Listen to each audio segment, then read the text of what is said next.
Bonjour! Dans cette vidéo, je vais vous montrer comment tricoter le jacquard en rond.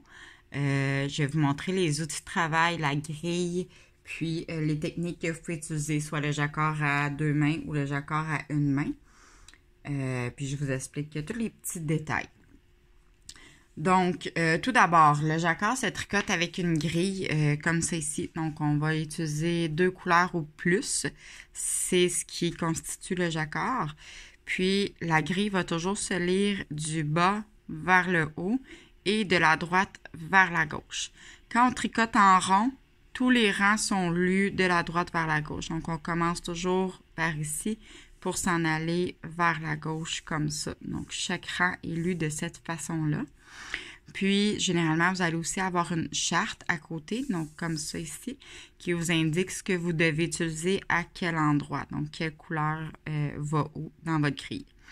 Donc ça, c'est une grille pour un jacquard qui est simple, à 2 couleurs, que j'ai monté comme échantillon. Puis, c'est toujours tricoté à l'endroit puisque c'est tricoté en rond.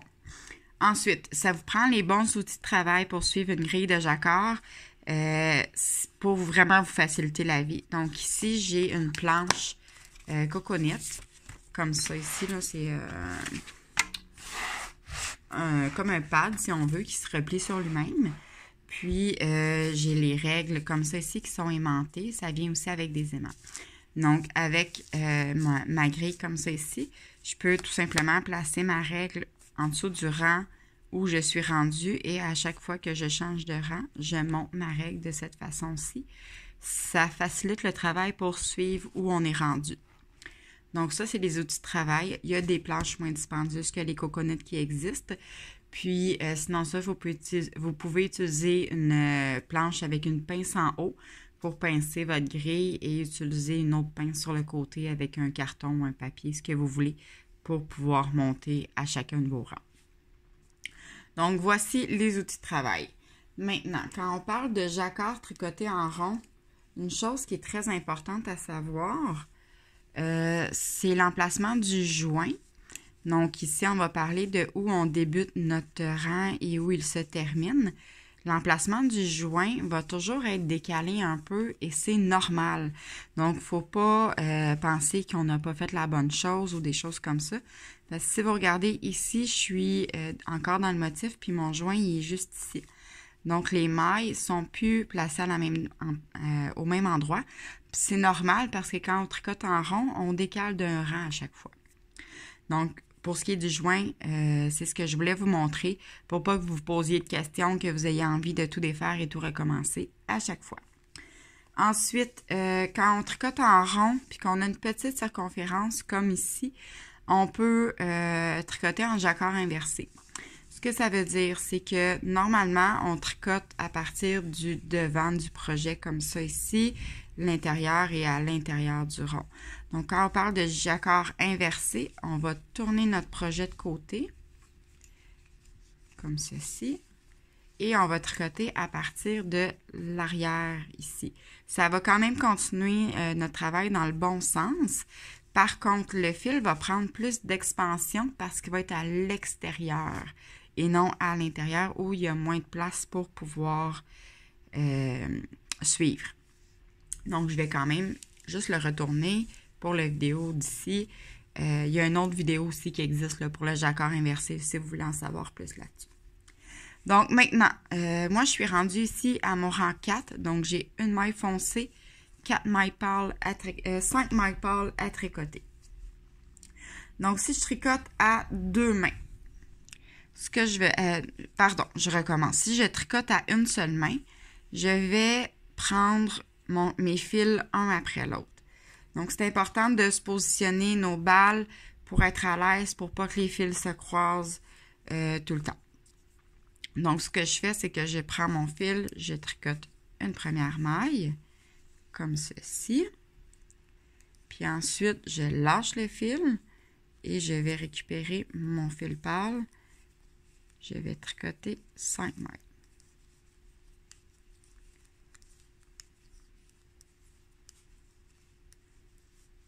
Je lâche mon fil, je lâche, L'autre ici est caché.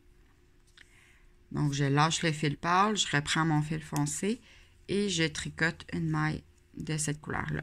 Ce qui est important dans le jacquard pour pouvoir garder une bonne tension, c'est de souvent venir étirer notre travail pour que les fils aient suffisamment d'espace à l'arrière. Si on ne le fait pas, nos fils, puis qu'on continue à tricoter, ici, vous voyez le fil, là, il fait une bonne loupe parce que j'ai bien étiré. Mais si on n'étire pas, notre fil ne fera pas de loupe. Donc, comme ça ici. Puis quand on va vouloir bloquer, on va manquer d'espace. Donc, c'est important de toujours tirer son travail un peu pour garder une meilleure tension. Donc, ensuite, je poursuis 5 mailles pâles.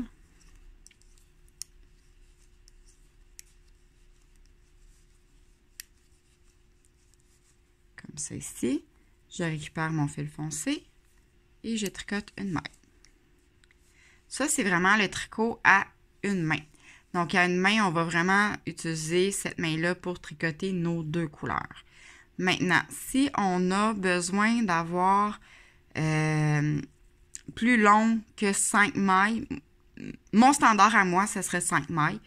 Il faut faire un croisement avec nos fils derrière parce que sinon ça peut devenir beaucoup trop long.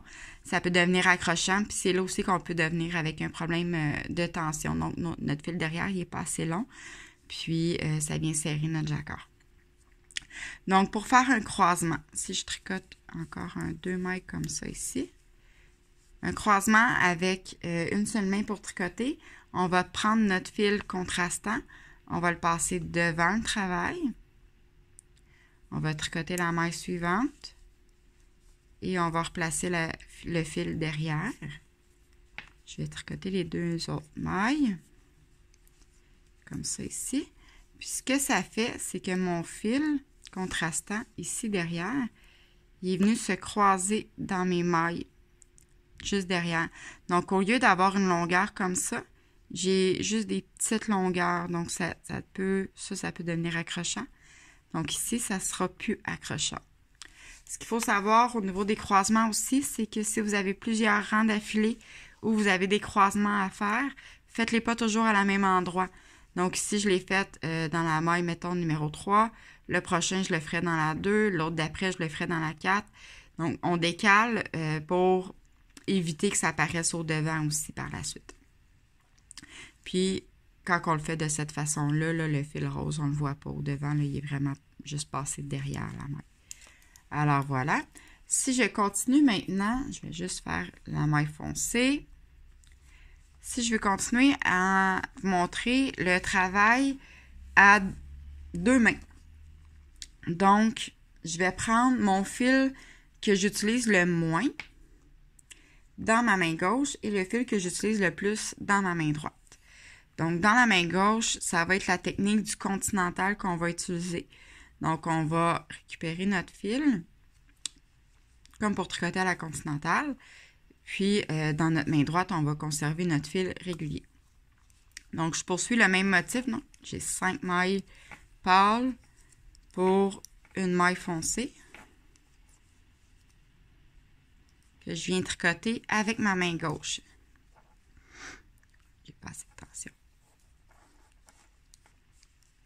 Donc, 5 pâles. Une foncée que je tricote. Là, je ne sais pas si vous avez vu le mouvement. Mon fil, il y a différentes façons de tenir le fil à la continentale, là. Mais je viens le chercher par derrière, puis ma maille se tricote pratiquement toute seule.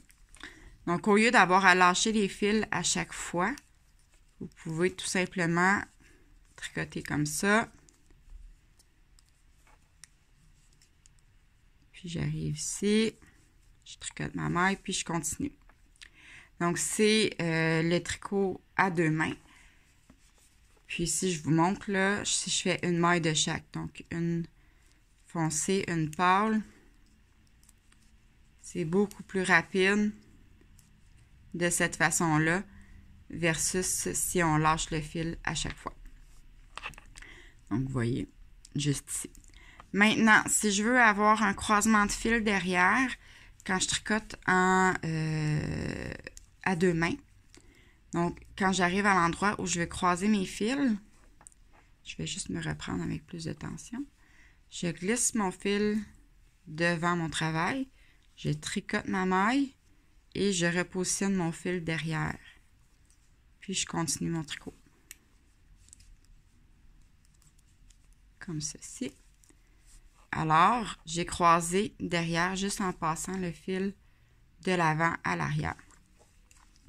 Donc, le fil croisé passe sous la maille, juste ici. Donc, on voit ici, là, ça fait comme un V. Donc, le fil, il se passe là. Donc, il est beaucoup moins pendant qu'un fil comme ça ici. Donc, voici mes secrets pour le jacquard. Si jamais vous avez des questions, n'hésitez pas à communiquer avec moi via ma page Facebook Création Wendy. Et n'oubliez pas de vous abonner à ma chaîne YouTube. Merci. Bonne journée.